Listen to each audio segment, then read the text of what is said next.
Alrighty, and away we go. Back-to-back shows in as many days. Right, we cheated you last week, only gave you one last week.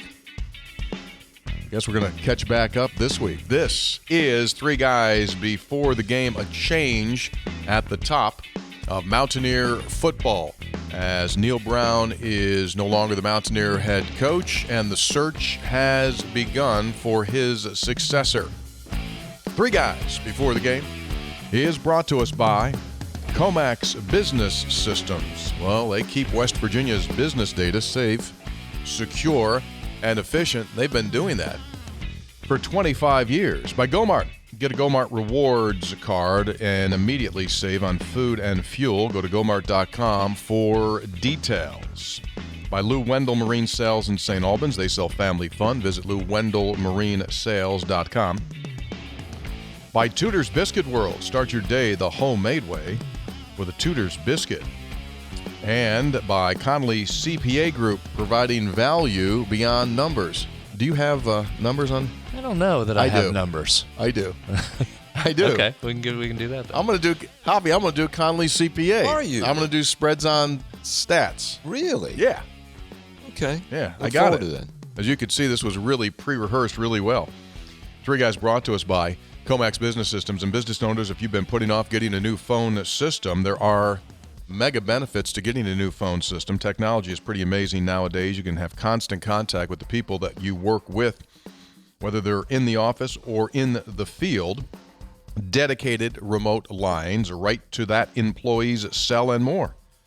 Give them a call. They'll come in, give you a free estimate, and then competitively priced, and all different kinds of ways as far as the payment of that. Not like Hoppy, who says, hey, I'll just get you later on that. No, you can purchase, you can lease, you can rent. Brad, they do now, different why would things you say that? with their payment. Do I have any history I didn't want to bring it up. Three Guys also brought to us by Lou Wendell Marine Sales, the single largest pontoon boat dealer in the state of West Virginia, family-owned for 4 decades. The Avalon. We didn't see any pontoons in the Bahamas, did we, Brad? Saw some big boats, but not any. We want to tell you. pontoons. Yeah, we want to tell you about that. Lou Wendell recognized as the state's premier pontoon boat dealer. As I said, the Avalon boats made right here in the United States in Alma, Michigan. They've been doing that since the 1970s. That's what Lou Wendell sells. Plus those Gator Tough John series boats. Chilly day like this, put on a parka, get on one of those babies. It's cold out, and off you go. Real quick little, visit Lou Wendell Marine Sales in St. Albans. Here's a quick little boat story. So we were at Atlantis last week for the basketball thing, and there's boats all. I mean, we're talking about some of the biggest yachts in the world, literally. up to ship status even? I mean, just massive. And the senator over here found out. I said, look at that one right there. It was just parked really close to the resort. But I got it from somebody else. I did not do the research Well, myself. you had the info, though. You know what the docking fee per night is? No. On this yacht? No, I would have no guess. $30,000 a night, docking. Excuse me? Uh-huh. Wow. Guy told me today, Senator, some of those boats, fuel-wise, I put $90,000 in to fill it with fuel. I believe it. Now, what if you get a Gomar discount on that? Oh, you imagine running that thing through? I mean, those people at Flatwoods would go, wait a second, guy just spent $90,000 on yeah, it could happen. We'll talk about Gomart later. All right. So we're back in because the decision has been made in regard to Mountaineer football and Neal Brown's future. And kind of knew that couple of things. One, that he would be evaluated, the program would be evaluated at season's end. And on a smaller level, really that last game of the season was going to have a massive impact on what ultimately the decision was going to be. West Virginia wins. Neal Brown's the head coach today. They finished 7-5 in the regular season. He's the coach. And there was a good chance that if they were right there to the very, very whisker of an end, they were going to keep Neal Brown and say, okay, let's retool. Let's make some significant changes staff-wise, and on you go to year number 7. But it doesn't happen. Quarter number 2 of that game, 29-0, Texas Tech outscores West Virginia. The game's over at halftime, and the decision made Sunday afternoon. Kind of played out as we thought that it potentially could. I think we're all trying to piece together some information about this. I suspect the decision was made not long after halftime of that game by Wren Baker because of the scenario you just laid out, first of all.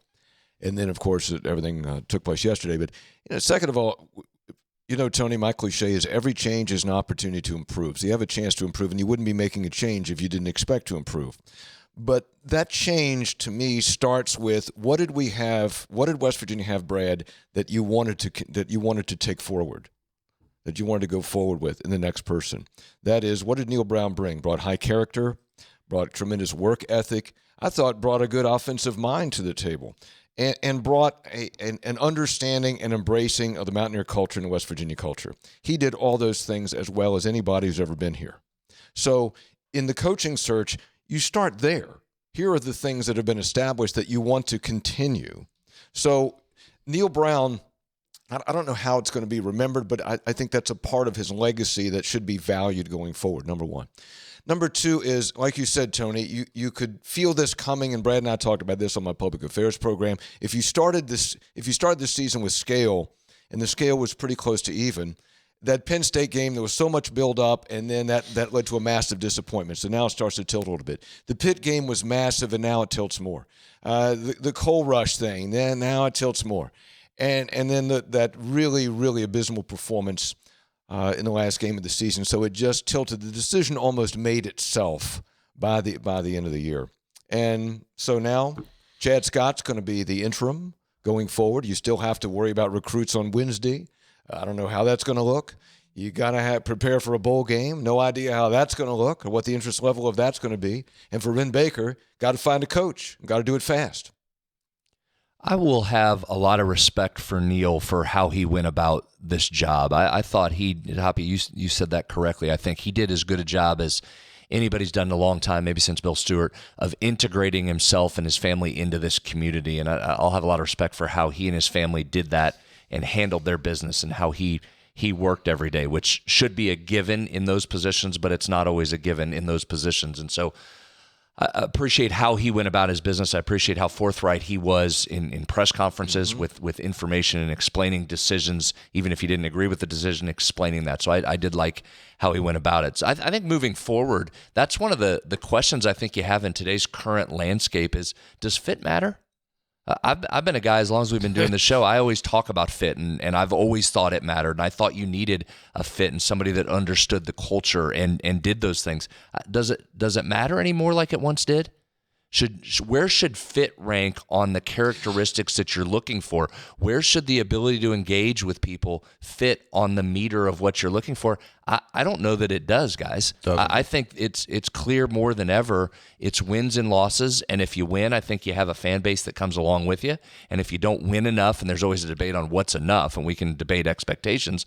And if you don't win, I don't think any of that other stuff matters, and I think we've seen that. So I find that an interesting side note as Wren begins this process of going through things of what that checklist of what you're looking for looks like. So then I'm wrong in suggesting that Wren Baker should look at these qualities that Neal Brown had and say, well, we want to make sure we have these things as well as somebody who wins more games. I'm asking the question, why does fit matter? Well, maybe it does. Because when Nick Saban took the Alabama job, was that necessarily considered a great fit? I don't know. But did it matter by the end? Just was winning enough that comes with it. Yeah, we can name some other examples. We can name examples of it. That person doesn't seem like a fit there, but they win a ton of games, and suddenly that makes you a fit because you're winning the games. That's a really good point. So regionality, I don't know that matters. A tie to the school, I don't know that matters like it once did. And I think I've changed my opinion on that. I don't know that I would have said this same thing 10 years ago, even 5 or 7 years ago, but I think maybe now if you're the AD and you're looking for this, you don't necessarily have to have somebody from this region that's an exact fit, do you? If you feel that person's the best at winning football games, I don't think it matters. You go anymore. Get that person. Yeah. That's disagree, Hop? No, I don't. Unfortunately, I don't. Because I still think, I guess I'm a throwback. I still think character matters. I'm not saying character doesn't matter. I'm just saying some of the external, being from a region, being from, having some sort of tie to the school you coached there or went there, your spouse is from that area, all those things we've talked about historically, integration into the community. You want people out being good stewards of the community and participating in charity events. I don't know that has the same place at Winston. Yeah, I don't think you need to be from here or have the connection here, because Neal Brown didn't really have that, but he did understand, because this is a passionate fan base. That's one of the attractions of the job, right? Passionate fan base. So he did understand the significance of the fan base and catered to that. So, but at the end of the day, that didn't matter. Didn't matter. No. It's simple. And I'm saying, if you have a coach that's winning at a really high level, the fan base will come along with that. Okay. Yeah. Okay. Yeah. Just a thought. No, I hear you. That 9 or 10 wins takes care of all that. Absolutely. Sure. Takes care of pretty much everything. Takes care of all that stuff, because that's one of the things. And listen, this is the stuff that, some of the things that Neal did internally, like the Chambers program, was super beneficial for some of those guys. Some of those players that went through that program were better prepared for life and certainly took advantage of a great opportunity. Are those things that matter like they once did? You know, one of the things he did a few years ago, and I went academics. When was the last time we talked about academics? Well, we should abolish the term student athlete. I mean, just forget about that. You know, one of the things he did, which really impressed me, this was a few years ago, is that he brought in David Freisen, who's a friend of mine, who is very knowledgeable about the black history of West Virginia. And he had all this, he got all the players together, and Freisen gave this really intriguing lecture about the history of black folks in West Virginia, which is, it has a deep history in this state. So that the African American players would feel like they had more of a connection to the state. Now that is above and beyond. Okay, that is above and beyond what you would expect from a coach. Those are the kind of things I thought brought real value and meaning to the program. But again, I guess you're right, Brad, that in the end, doesn't matter much. Yeah, so I'll just be interested to see as Wren compiles his list and starts the interview process, that truly is a national search, and I don't think you should have to be tied to regionality or connections or ties in any way. Go get the best football coach that you feel most certain can win games at a high level and put you in a position to compete for a Big 12 title. Yeah. The other stuff will follow with it if that happens. Yeah. When I look back on it, I don't know exactly why it didn't work. I think it was really super close to working. I truly believe had West Virginia beaten Pitt in the two last games in Pittsburgh and got either Iowa State or Kansas State this year, that he's still the coach. Mm-hmm. But I get it. I mean, I understand. And as I look back on it, I think a couple different things. And again, not one reason, but just things that didn't help. Things that didn't help along the way. You know, everyone had to deal with COVID, but that one absolute dilution of the roster that spring on defense, mm-hmm. with Mesidor and all those others that took off, sent them back. Certainly the Vic Koenig situation was a setback, and so that hurt you. West Virginia's inability to early on grasp or embrace the NIL space, which eventually cost Shane Lyons his job. Right. I mean, Shane was moved out because those that wanted to really go hard after the NIL space in the collective, they didn't feel he was doing that. And as a result, that was why that move was made. And that put West Virginia back personnel-wise. And I get Shane's thought process on that time. He came from following the rules. And to be quite honest with you, I don't think he could fully grasp that what was going on was going to be allowed to go on. And that slowed West Virginia down mm-hmm. in the NIL space. And then we've talked about this a whole bunch, just the overscheduling. And you go back, and if you keep old tapes of my stuff, I said the day they were announcing these games, I said, you're overscheduled. This was back when Oliver Luck was here. because they had the BCS thing going on, and if West Virginia is going to play for a national championship, you have to make your non-conference schedule more difficult so that you don't get passed over. Well, that didn't work well. West Virginia opens the year 4 consecutive years against Power 4 teams, 3 of those on the road. It was bad scheduling. So you could take 4 or 5 more wins that Neal would get against a mid-major team. You'd put those on there.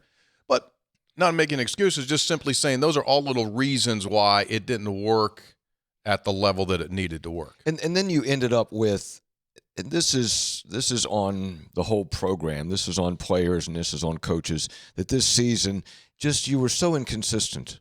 You just could not. You put it all together maybe twice. Yeah, and this right, at Oklahoma State and UCF, and just could not get all the pieces going in the same direction. Yeah. And we love Garrett Green. I mean, Garrett Green he is Mountaineer tough.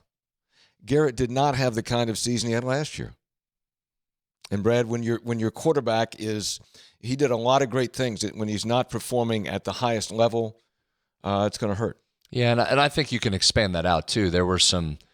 I don't know that the transfer portal was as kind to you this year as it maybe was last year. Exactly. And so did you just misevaluate? Did guys just turn out to not be the performers you thought they were? Injuries played a role in some of those as well. So, yeah, as you look at all of those different things, that was certainly one as well. And those are, guys, the things some of you just mentioned there, those are still things moving forward.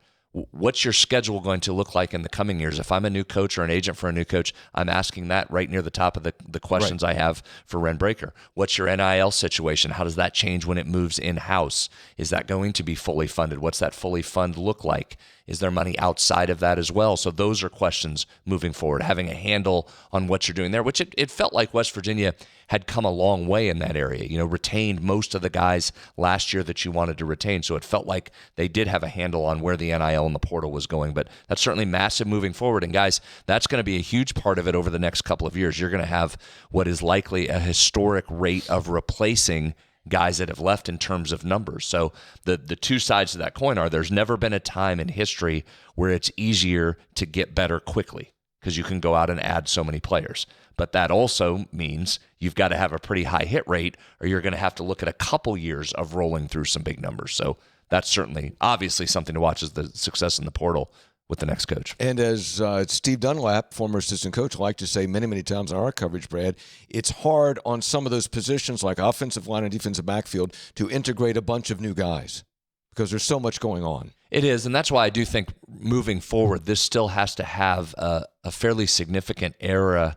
of development within this program. I think, again, the next couple of years are going to be portal heavy because I think you're going to have big numbers to fill, but you've got to still be able to develop, and we saw that with offensive line in particular over the last few years, starting with Zach, moving into Wyatt, Remack, all those young guys that are behind them. That was an area where you were still developing that you weren't necessarily going to the portal. Those were used as areas to fill in. Now, you're going to have to keep that here at West Virginia. I think there's no way around. This has to continue to have some important element of development with it.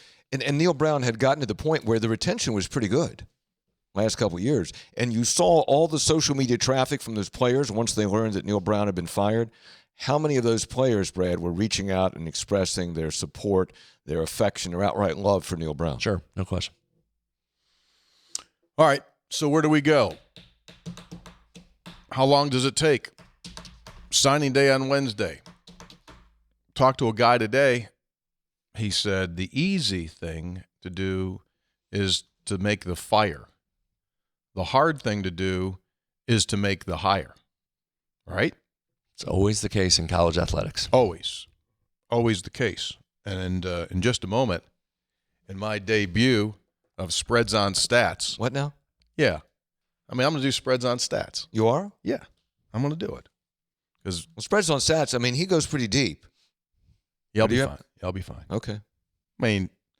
I won't go to – I don't know if there's any analytics on this stuff, but I'm going to take a stab You got at a PFF, some PFF references? No, but I have some numbers that are kind of interesting that I think you'll find in this process. Look forward to that. We're recording on a Monday, which means on Tuesdays at Go-Marts across the state of West Virginia and beyond, those are called Triple Point Tuesdays here in this month of December all the way to the 31st. That means anything you get at Go-Mart on Tuesdays and use your rewards card, They don't go once, they don't go twice, but they triple the points. So you get 50 points, you get 150. 100 points, you get 300. Follow what I'm doing there? I am, yeah. 25 get you 75. 125, you just do the math. Triple point Tuesdays at all Go-Marts with your rewards card. So get that rewards card by downloading it. Go to the app, whatever you want to do, gomart.com. And they also have that Merry Madness token thing going on through the 31st. It's all kind of stuff. I mean, Brad, at this point in the year, big candy front and center at Gomart. Aren't they always? Yeah. They're always front and center, I thought. Let me also throw this out, and hope I don't get criticized for this. Might be jumping ahead a little bit. Careful. Major announcement about our beer. Here we go. Connection 304 coming in the next few weeks. Is that all you're going to say? All right. I'm good, right? I don't know. I don't know what the announcement is. You're looking at me like I know what the announcement is. I mean, I don't know if you're good or not, or if you just overpromise, which is likely. I saw Groover yesterday. He didn't say anything about it. Groover gets around. Had a conference call with him. He was in New York today at the airport. He was at the Botanic Garden yesterday with his dog. No, he was in LaGuardia this morning when I had a Zoom call with him. Huh. Yeah. He gets around. Yeah, he does. Did you know he had a dog? Yeah, I call him Michael Vick. Oh. I wonder how he has a dog when he's traveling. Because he's got people that watch the dog. He's never home, whatever the home is. He watches the dog. You got people that watch. There's dog watchers out there. 3 guys brought to us by Tudor's Biscuit World. Deer hunting still going on. That might mean you might need a camo mug, like Hoppy totes around with them all of the time. That's right. That camo mug right there is 24 ounces of basically gold. It can keep your stuff cold. It can keep yourself hot. And for $15.99 American money, you keep it. It's great. It's camo. It's neat. And every time you go into a Tudor's Biscuit World, all you do is you pay the price of a small coffee or an iced tea, and they fill the thing all the way, all 24 ounces. And all it costs is a small coffee. I mean, what the hell more do you want in life? Keeps cold things cold and hot things hot, Tony, but how does it know? Exactly. All right, I got to update some of my numbers for spreads on stats. What do you mean? The show's on. You can't. I know it's going to be a little bit difficult. All right, well, update. I'll give you a couple. There we go. Since you asked for numbers and you talked about PFF. Let's look at PFF. Wait. Time out. Let me do this. Because we're going to get Conley CPA Group in here, right? So I check the numbers. Check the numbers. We'll just go right to the numbers. Let's do that. Let's jump into the analytics portion of the show. Ready? 5, 4, 3, 2. Spreads on Stats is brought to us by Conley CPA Group. They do provide so much value beyond numbers, complete service, public accounting, and consultation with clients throughout West Virginia and surrounding states. Getting ready for their 40th anniversary in 2025. Outsource your accounting through Conley CPA. Outsource your CFO services. Whether you want to outsource your entire operation of accounting or just supplement what you've got going on right now, Conley CPA can do that. Frees up your time so you can do business. Valuable guidance to boost the efficiency within your company. Conley CPA Group. So were you coming in, you were laying low on the numbers? You did have numbers? I'm just looking through these. I just find these interesting. And again, as I often say with my disclaimer on this stuff, this is just one resource on the analytics side. There's a bunch you can go to. I like to use this just as a frame of reference, Hop, see how it backs up what we've seen. Mm-hmm. I think this first couple of numbers, let's go through some just season grades real quick on how they saw the Mountaineers season in some of these areas. But what it does show you is sometimes wins don't follow the analytic performance. You right? think? Yeah. So like if you look at overall grades for the Big 12, Kansas comes out as the 4th overall highest grade at 5-7. Wow. And I think if you saw them playing late, right, you can understand that. They got their stuff together, stopped turning it over as much, and you could see why that was a team people thought highly of in the preseason. West Virginia comes in at 10th in the league overall, kind of about right where it finished 9th in the league standing. So that had that overall. Offensively for West Virginia, the 5th best grade in the Big 12, according to PFF. Here's one that was a question before the season that I think played out kind of how a lot of people hypothesized. The run offense for West Virginia last year was so dominant and good. It was still very good this year, but 9th in the league. And I think that's a number that bears out kind of what you saw. It was good, but didn't have the dominant nature that you saw last season, which last season's dominant run game led to the success of the pass game as well. And this year, that took a step back, which should have seen coming, given you lost a generational player at center and then another pro in Doug Nestor. Defensively, that's where we know a lot of the struggles were for West Virginia this year. They finished 12th in the league in overall defensive grade, and a lot of that is helped by the run defensive grade, which was 4th in the league, and that was in stark contrast to the coverage grade, Hop, which, as you would imagine, finished 16th in the league in terms of grade, down with Texas Tech. So those are just some numbers that jump out. Probably back up what you saw, a West Virginia team that was kind of all over the map, consistent for a couple game stretch, but couldn't string it together more than that. And really the story of the season more than anything, just the inconsistency and the struggle to cover and stop the pass is ultimately what did you in this year. All right. You ready for mine? Oh, sure. Yeah. I said earlier that the easy part is to fire a coach. The hard part is to hire a coach that's going to produce what you want. So I went back to 2019, the year that Neal Brown was hired. Mm-hmm. And in that year, I've got 26 FBS hires the same year that Neal Brown got hired. Okay. 26 of them. I think there was 27. I think the outlier I don't have is Lane Kiffin, if I remember correctly. So I think there may have been 27.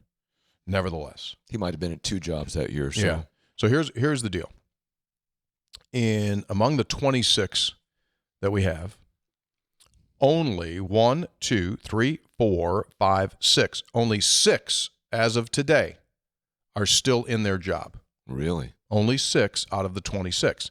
Mike Loxley at Maryland. Might not be that long. Ryan Day at Ohio State. Tyson Helton at Western Kentucky. Chris Kleiman at K-State.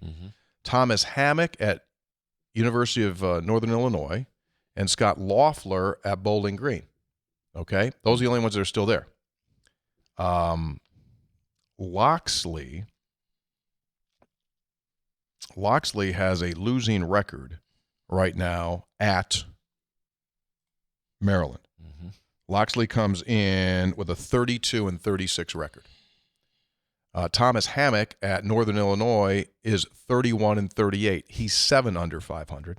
Scott Loeffler at Bowling Green is 13 games under 500. He's 27-40. Now, doing extremely well, with the exception of this weekend and against Michigan, is Ryan Day. But he's lost the biggest. Fine, I'm just telling you. Chris Kleiman has done extremely well, replacing a legend at Kansas State. But that's it. Those are the guys. Loxley, Day, Helton, Kleiman, Hammock, Loeffler are the 6 coaches that are still on their job that were hired in 19. Now, 4 coaches left to other jobs since 19. Scott Satterfield went from Louisville to Cincinnati.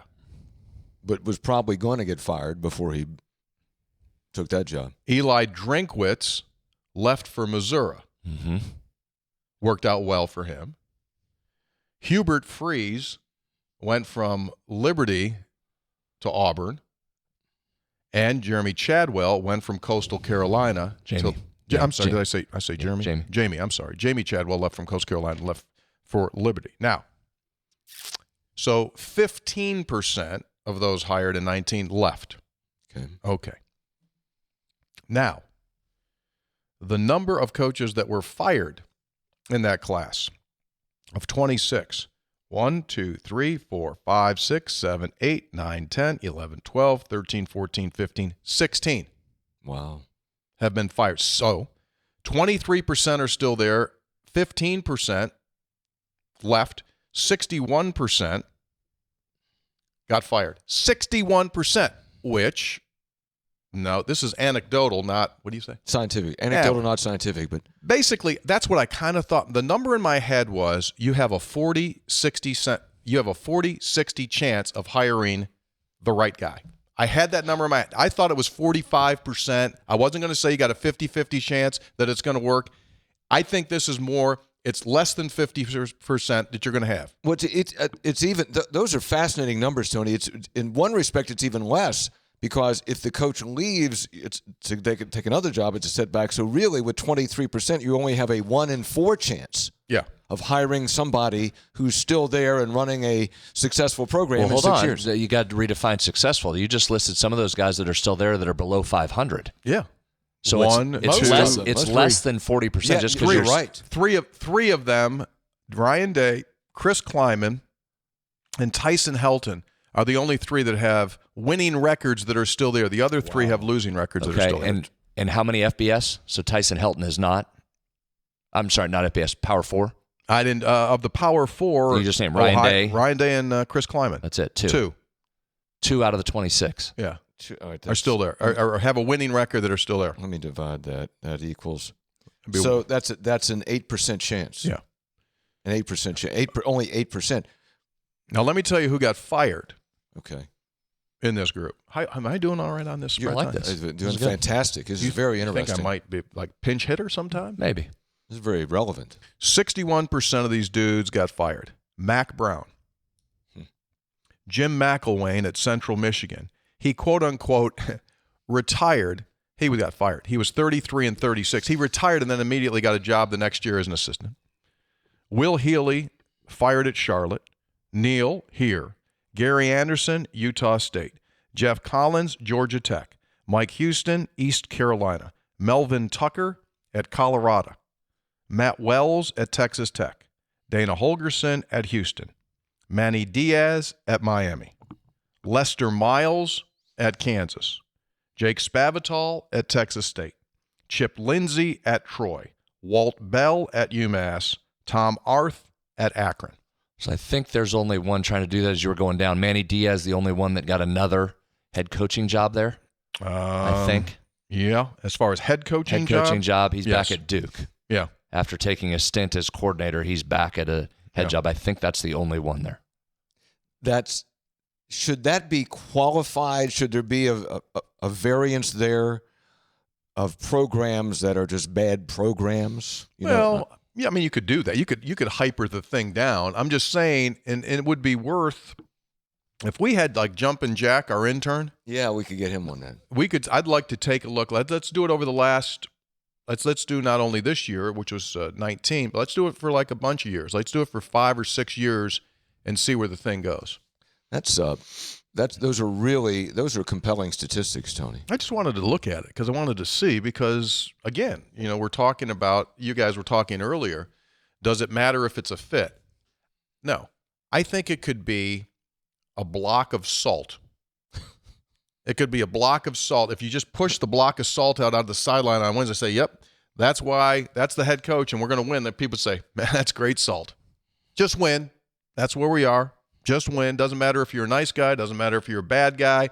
For the most part, go ahead. If you can win, that's all you want to do. Just win. I think the biggest challenge, and those numbers back that up, the biggest challenge when it comes to football, it's such a massive organization you're trying to run and manage that that's the thing, right? The hit rate, you can get a list of guys that you think can X and O pretty well, but then trying to draw out that management, that's so much different in football than other sports. And I think that's the biggest challenge with this job. I think you can go down the list and find a bunch of guys that can X and O really well. It's just their ability to translate that. It's not an X and O job. Into it's really not, no. Especially at this level with the staff size the way it is and the other responsibilities. Well, Dana could X and O. Dana's an X and O guy. Dana's a great X and O guy. Dana's going to do fine if he wants to settle in at Nebraska and be an X and O guy, but chances are he just wants to get his brand back up and become a head coach again. Head coaches in college football, they are CEOs, and a lot of times those guys miss the actual X and O aspect. If your strength is more of management, then chances are you will be a better head coach. All right, so what do you want? So what does West Virginia want? A winner. All you understand win. Do you want somebody who has proven X and O's, particularly offensively? Brad? See, this is a critical question. Is it? You've gone offense on each of the last 2 hires. Do you swing the other way and look for defense in this? That's been a less popular route to hire over the last few years. Defense, the rules have shifted more to the offensive side of things, so you haven't seen many do that. It's a great question because I think in basketball, and I think you're seeing this at West Virginia, Darren's an excellent X and O coach, and I think you can still do that more on the basketball side than you can on the football side. Mm-hmm. Yeah, you can. Because in basketball, you're not managing. Like, there's literally, isn't there 70 people on the football staff? If not more. Yeah. There's 70-plus people doing some form of work on you're managing, ultimately you're managing those people. And so to me, I don't care if it's an offensive person, a defensive person, a special teams person. Tell me a person that can communicate and can manage, right? They're not going to get to this level unless they know X's and O's, and they surround themselves with people that are smarter than they are in those particular areas. You're going to be fine. But it's why when you look at the profile of who you're going to go talk to, I think this is where it gets really interesting because there will be some coordinators that Wren will talk to, right? As you would, offense and defensive side of things. You're taking a gamble there. You have not seen those folks manage at this level. That's hard to see around the corner with those usually. So that's one group. You're going to see another group of the Neal Brown type of resume. But what I think is interesting, I don't think they'll have as good a resume as what Neal Brown came in with. 3 straight 11-win seasons. I'm not sure there's anybody out there that has that kind of resume. So again, you're trying to see around the corner a little bit and your elevation up to the Power 4. Then there's going to be the third bucket of coaches that have done it at the Power 4 level, but didn't necessarily have the success that you would want, or they would still be in those jobs, but maybe they've gained extra perspective. Be it out of coaching for a while and seeing things differently, having some time to digest how you would do it differently, or dropping down to a smaller school and having success in seeing it. So on those, you're trying to project, okay, it didn't go like you wanted it to at your last Power 4 stop. Are you a better coach now? Can you do things better now than you did before? What got you fired at the last job? And are those fixable things that you can do here? That's why this is such a tough process to hire. Yes. I think. Don Nealon fits a category. Don Nealon was a head coach, and they squeezed him at Bowling Green. He's in there literally teaching classes. His staff was teaching classes. He couldn't get what he needed, and they expected more, and so they fired Don Nealon. And he goes to Michigan, and he gets that big perspective picture of how Bo Schembechler was doing things, and then he gets that next opportunity, and he goes, just like you said, like he got that new intellectual property, comes here and says, basically, we're going to be Michigan, is what we're going to do. The uniforms almost look exactly like Michigan. It's going to do that, put a little stripe here and there. There, we're all good. I'm going to do this thing like Bo did, and Dwight Perry, who he learned from, right? And so you have those guys, or you could put your mark out there, maybe a displaced coach whose conference has suddenly blown up around them that goes like, this isn't the league I thought I was coaching in anymore. I might want to, make that move, who's been successful. You mentioned guys that are out right now. You see Dan Mullen on TV each weekend. Yeah. Like he might be all going like, I want to do this again.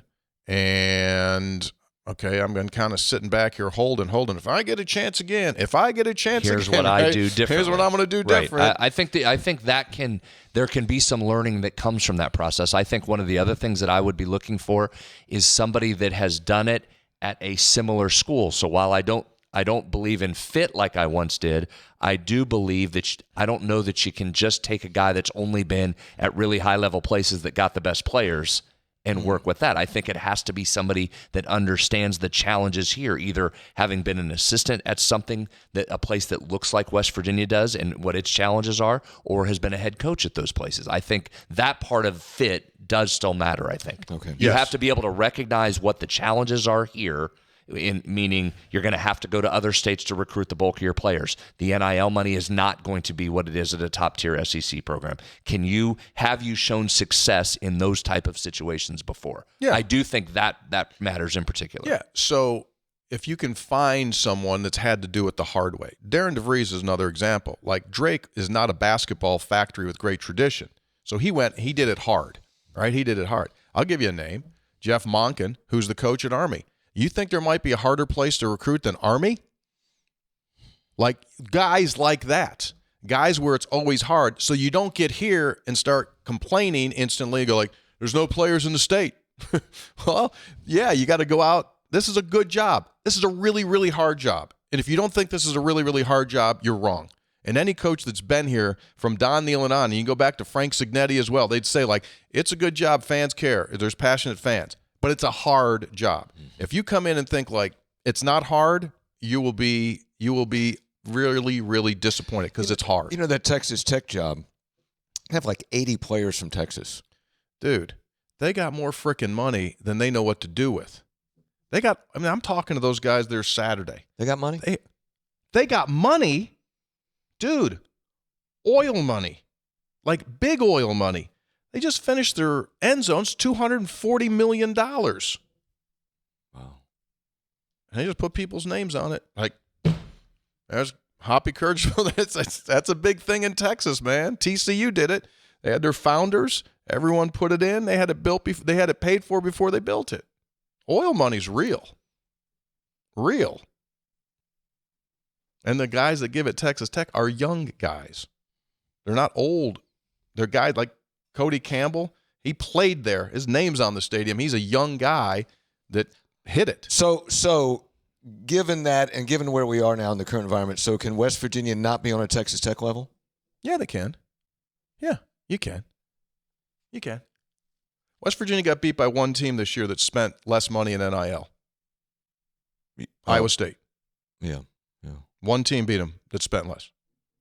Texas Tech got big money in its NIL. But that doesn't concern me as much as it used to.